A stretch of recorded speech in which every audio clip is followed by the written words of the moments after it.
Oui, alors, le masque vectoriel, qui normalement, c'est un système qui sert à faire du détourage, supprimer le décor, sur base de vecteurs, pas de pixels. Parce que là, c'est des pixels, évidemment, là-dedans, mais c'est, eh bien, vous l'obtenez par erreur quand vous cliquez à nouveau sur l'icône de masque.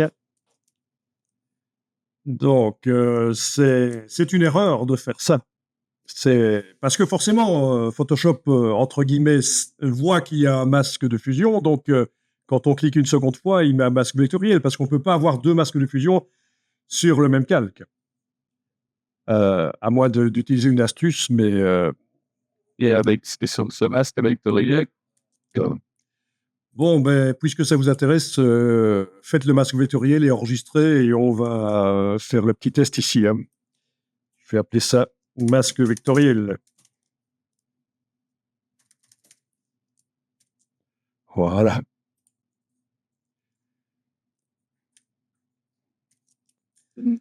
Bon, il va sans dire qu'un masque vectoriel ne convient pas pour un sujet si on doit détourer, hein, et pas détourner comme une stagiaire m'a dit un jour. Euh, si on doit détourer un sujet à un bord flou comme celui-ci, ce sera pour les sujets à bord net comme des aspirateurs, des voitures, des noix, mais pas de coco parce qu'il y a de la fibre. Vous voyez ce que je veux dire? Des sujets à bord net, quoi. Et ça vous fait rire, des bêtises pareilles. Ok, ben on va aller voir dans la palette des tracés. Fenêtre tracée, ah ben elle est apparue du coup toute seule. Et on a le masque vectoriel qui est là. Et donc on peut combiner sur le même calque un masque vectoriel et un masque de fusion, un masque pixel. Donc, ok, alors, activez la plume. Activez la plume. Est-ce que vous voyez bien les options là au-dessus, la barre d'options? Sinon, il va falloir la demander. Menu, fenêtre, options, parce que c'est super important. Et en fait, la plume dans Photoshop peut servir à faire des formats avec de la couleur, des dégradés, donc dessiner un peu comme dans Illustrator, mais elle peut servir aussi à faire des formes qui n'ont pas de couleur, des tracés à l'ancienne, hein, parce que les formes avec couleur, c'est assez récent dans Photoshop. Enfin, c'est une dizaine d'années, quoi. Pour un logiciel qui a 30 ans, quand même. 30 ans. 89, 89 Photoshop, hein. Voilà, ça nous amène à quoi ouais, ouais, un peu plus de 25 ans, on va dire, c'est ça? Je calcule bien. Qui est né en 89 ici?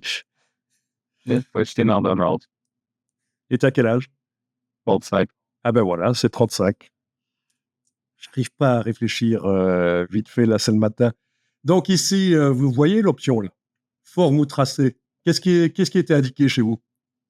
Tracé parce que vous étiez en train de travailler sur un masque vectoriel, parce que si ce n'était pas le cas, il est probable que vous allez vous proposer avec la plume de faire une forme avec de la couleur. Bon, ben voyons ce qui se passe si on clique. Voilà. J'ai cliqué 3 fois et je reviens sur le premier point, en fait, hein. Je vais remontrer. C'est tout bête. Clic, clic, clic et clic, et ça vous fait un masque vectoriel. Bien sûr, il y avait aussi des formes ici qui auraient pu servir. Du copier-coller de Illustrator, enfin, tout est possible. Avec la flèche blanche qui est derrière la noire, on a la possibilité d'aller. Pour le masque, oui, Donc, je clique à côté, c'est comme dans Illustrator, je clique sur le point, il n'y a que celui-là qui bouge, voilà. J'englobe 2 points, j'en bouge un des deux, c'est les deux qui bougent. oui, c'est ce que j'ai fait, mais ça marche toujours pas. Voilà. Bon, ça ressemble assez fort à Illustrator, bien sûr. Il y a toutes les plumes là. Il y a la plume normale quand on approche normalement un tracé qui est sélectionné. Il devrait proposer d'ajouter un point. Oui, j'ai dû le sélectionner avec la flèche noire. Voilà, il propose d'ajouter un point. Et voilà, donc c'est du travail Illustrator.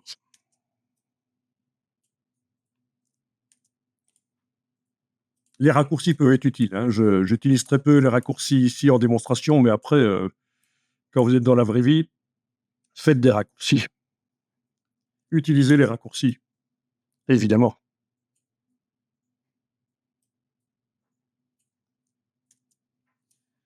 Bref, voilà le masque vectoriel. Alors, je vais enregistrer ça.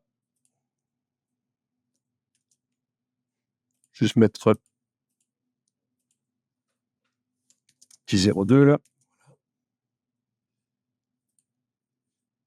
On pourrait n'avoir que le masque vectoriel. Si vous désactivez avec la touche majuscule, vous désactivez le masque de fusion, ben voilà. Ou alors on désactive le masque vectoriel et voilà. On peut jeter le masque de fusion aussi à la corbeille dans le bas de la palette des calques. Et là, il nous demande toujours qu'est-ce que vous voulez faire. Est-ce que les pixels... attendez, là, je vais le réactiver quand même parce que je l'avais désactivé avec la touche majuscule. Voilà, il est réactivé. Donc, quand on le jette, le masque de fusion à la corbeille, faites pas comme l'erreur de prendre par là. Ça, c'est le calque qu'on jette. Ici, je parle vraiment de jeter le masque de fusion. Je le prends par là. Donc, qu'est-ce que vous voulez faire? Est-ce que, une fois qu'il est supprimé, les pixels qui actuellement sont invisibles vont être supprimés aussi? Donc, ça, c'est l'option appliquée. Ou est-ce qu'on le supprime comme s'il n'avait jamais existé? C'est l'option supprimer. Donc, je vais cliquer sur appliquer. Comme ça, voilà, ça peut parfois avoir un intérêt que les pixels soient extrêmement effacés. Si j'annule et que je refais et que je choisis supprimer, dans ce cas-là, il est supprimé comme s'il n'avait jamais existé. Voilà, voilà. Right. Bon, honnêtement, le masque vectoriel, c'est utile vraiment pour les objets à bord net, pour faire des détourages sur des objets à bord net comme des voitures, des choses comme ça, quoi. Bien. En gros, on va pas aller plus loin là, mais vous essayerez éventuellement de créer d'abord le tracé dans la palette des tracés, de générer des formes. Ah oui, dans ce cas-là, justement, erreur, je viens d'annuler. Il fallait que j'indique que si c'est pour m'en servir comme tracé vectoriel, comme masque vectoriel après, il fallait que je dise que c'est un tracé que je fais. Pas une forme avec couleur, pas un tracé avec couleur. Tracé, c'est sans couleur. Voilà. Voilà, voilà. Et à partir de là, il pourrait servir, s'il n'y a pas de masque vectoriel, il pourrait servir si le tracé est activé dans la palette des tracés et que je clique sur masque vectoriel, il devrait être ajouté. Il n'est pas ajouté parce que c'est un tracé de travail. Pourquoi? Ah oui, je vois, il y a une astuce. C'est pas parce que c'est un tracé de travail.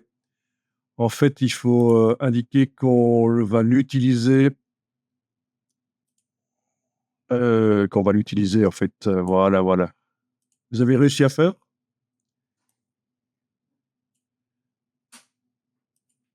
Parce que moi, ici, il y a juste un petit problème, c'est que, ouais, il faut que je dise que j'ajoute un masque vectoriel, c'est ça, par le menu au-dessus. Ah, ça fait tellement longtemps les masques vectoriels. Menu calque, masque vectoriel, avec le tracé sélectionné. Ah, voilà. Et là, ça marche. Donc, pas par le bas de la palette des calques, c'est un peu compliqué, il faut enfoncer des choses au clavier. Et donc là, il m'a copié le tracé que j'avais fait dans la palette des tracés, ça a servi de masque vectoriel. Bon, essayez de faire ça. Avec je vais recommencer ici. Je vais recommencer ici. Dans la palette des tracés, je peux faire une nouvelle vignette en cliquant sur le signe plus dans la palette des tracés. Avec les formes ici, par exemple, je vais tracer quelque chose dedans, mais en mode tracé, pas en mode forme en couleur. Hein, avec éventuellement touche option et majuscule pour que ça fasse une forme comme je veux. OK. Bien.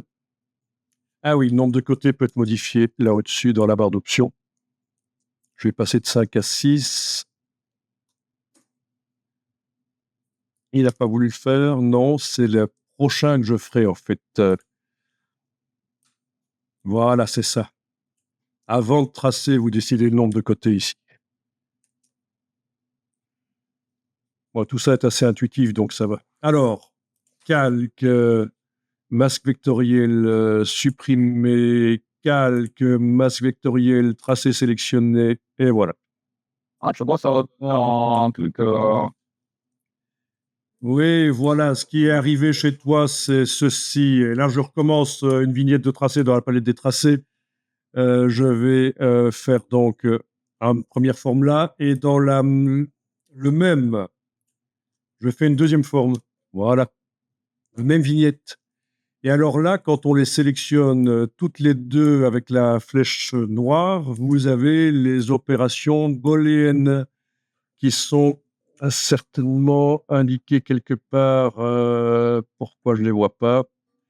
Parce que normalement, euh, on a les opérations booléennes. C'est là, voilà, c'est ça.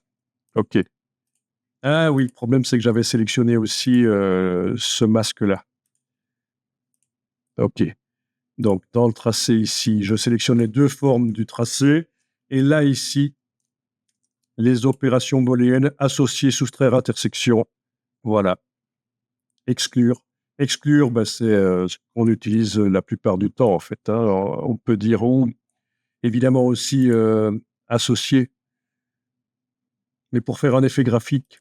Et donc là, calque, masque vectoriel tracé sélectionné. Et voilà, là où ça se superpose, ça fait un trou. C'est à peu près ça que tu as obtenu, en fait. Hein. Donc chez toi, visiblement, on était déjà euh, en option exclusion, en fait, dans les réglages là au-dessus. Monsieur, d'accord. Bon, voilà en gros les masses vectorielles, mais sinon on pourrait y passer beaucoup plus de temps, mais c'est parce que ça avait l'air de vous intéresser, donc je me suis replongé là-dedans sans avoir préparé, et donc...